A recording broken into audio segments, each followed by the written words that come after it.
conditions looking really nice for our surfers. Our first group that we saw surf this morning are back out in the water. We're also welcoming Pete Mel back into the studio. How's your day going so far, Pete? You enjoying it? Really good.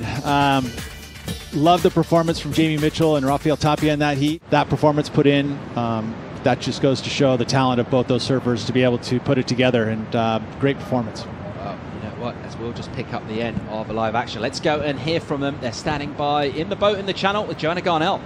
A replay here, Connor, and here's Will Skudin. Here we go, lovely carve off the top in a pretty critical part of the wave, right on the apex of the peak here. And yeah, right around that section, pretty deep, but did well to ride out of that.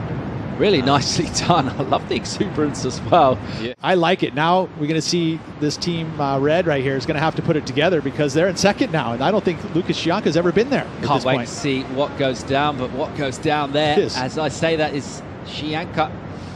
Lucas, and we're not used to seeing that. Quick pick up from the backup in terms of our Jogos Santa Casa leaderboards. Did fall to Jamie Mitchell and Rafael Tapia, who we will see surf again, and crucially they'll be on the lower part of the tide. Here we go, whipping in, as we'll see Chumbo, and this is a great looking wave. Look at this thing setting up, and he will just fade that one. That wave just not quite able to offer up a barrel, which I think is what kind of everyone was kind of hoping would happen as he set that thing up. It'll just pump down the line here. We saw him do various maneuvers earlier on this morning. He's so electric and fire. Here we go. It's Chianca in live action here. You see it as we see Rupp, excuse me, Nick Rupp on this one.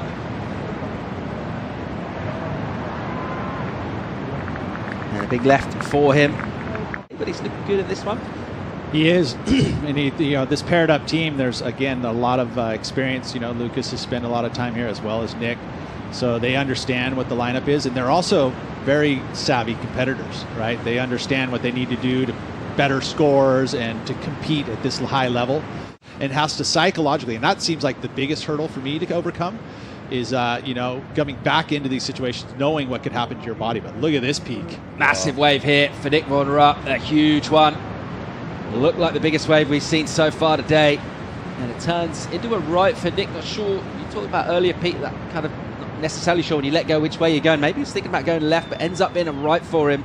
A really big wave. It was a big A-frame peak, and you touched on the fact that it felt like the low tide might help it, and I was thinking in my head, like, going, gosh, how could 2 feet of tide change really help? And all of a sudden now the teepees are connecting, and that's why you're seeing such these massive teepees happening. And also the swell element, right? The swell will have its ebbs and flows just like anything in Mother Nature. So it feels like it's pulsing right now, and the best part of the day is it's been happening in Heat 3 and now in this one here. Getting another view there from above, Connor. The drone view does tend to flatten the wave, so you don't maybe kind of get sort of verticality or that sense, but get a really good sense of the speed. This is that replay. And eyes basically looking right the entire time, never went to go look towards the left at all. And look, that's the perspective we get to see. It's just like you're riding into a castle, into a fort, and it's just so wild because it plays with your mind so heavily. It's really nicely served. Well done. And here he is on a right hand, and it's got a nice hollow face, and he'll snap one. And a big turn from Cotti. Look at the speed as he recovers that. He does a lot of training. We talked about that. He is a fit boy. And does well on and inside as this thing just continues to hollow out and scoops through onto this sandbar. And he'll look to bring this to a place of relatively calm water for a pickup. And another good wave from Cotti. It's great to see him surfing and doing well. Quite another look here at Andrew Cotti. Yeah, this was the part I love, to see how he engages the bottom turn into that big arc. And that's like a nice combination of maneuvers, and he stays with this wave, which is one of the things I think he's learned over the years, that the farther you get closer to shore, the less of an opportunity you're going to have a nice 25, 34 foot peak on your head. Get towards the shoreline. The dangers lessen, definitely. A section could have been awkward. You kind of feel like the energy's with me. Watching the replay here, it looks like Chianca spending a lot of time in the air. bottom turn airs, which we don't really see every day. He just wants to keep riding waves over and over and over. All right, picking up live action here, and a big wave, and that's Will Skudin. So switch Cotty back on the handlebars, Skudin on the rope. The American hits a big looking wave. Here's a great looking wave for Chumbo, and he's trying to stall for a barrel, which is forthcoming. Nevertheless, it's so impressive. The spring in his step that he has on huge waves, where a lot of people are just trying to sort of survive and hang on. Sure. Have another look. He's got an incredible suspension, right? And that's the thing is, you load your legs or your springs. You're pushing against your fins and your rocker and your board, and so you're utilizing that. And as you compress, you obviously push harder on it, and that's how you get your speed, your drive. And he is so good at it because he is going.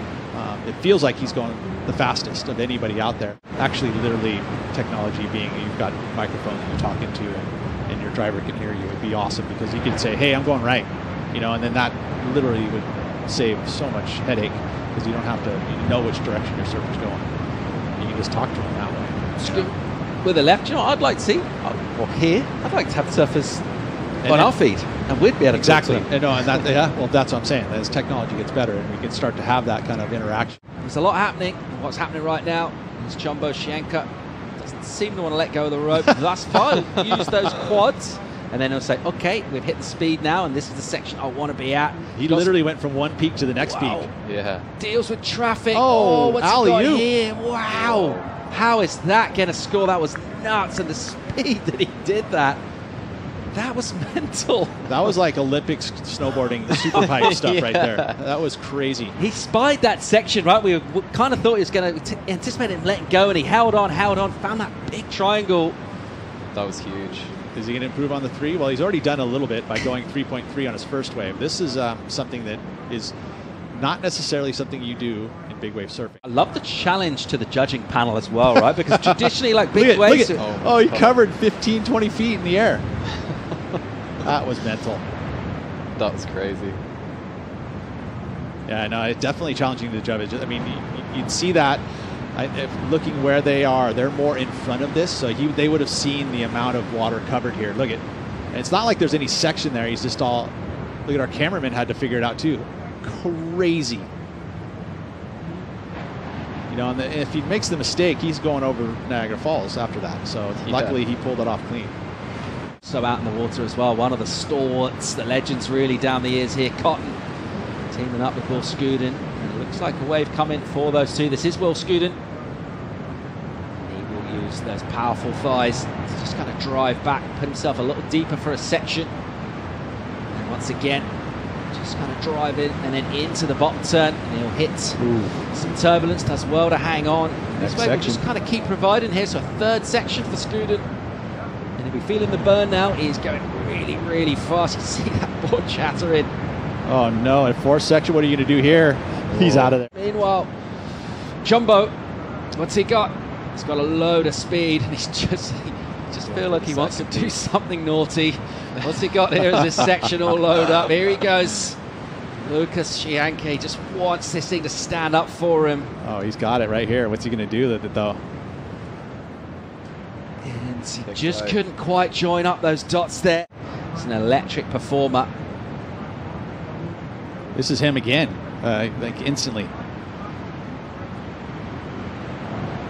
And just the energy level is so high. I mean, you have to be, exceptionally strong to keep, this energy level up. And I mean, he is a Red Bull team rider, so I'm sure he's got a couple of those things sitting on the boat, right? Why wouldn't you? Of Nazaré right now, we're mainly sticking with that second peak. Let's have another look at this last little bit of action. This is Will Skudin.